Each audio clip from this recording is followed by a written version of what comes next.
जब कोई व्यक्ति इस संसार को छोड़ता है तो उसकी आत्मा तुरंत शरीर से निकल जाती है। लेकिन उसके बाद क्या होता है? कहा जाता है कि मृत्यु के बाद आत्मा लगभग 2 घंटे तक उसी स्थान पर रहती है जहां उसका शरीर होता है।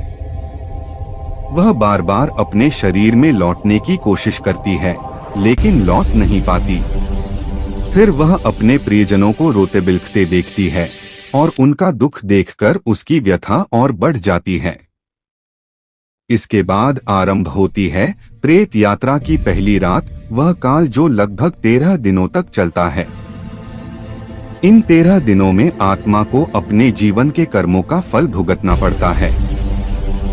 यदि उसने जीवन में पाप किए हों तो उसे अग्नि की नदी पार करनी पड़ती है, भयावह आवाजें सुनाई देती हैं और कभी कभी उसे अपने सड़ते शरीर को भी देखना पड़ता है।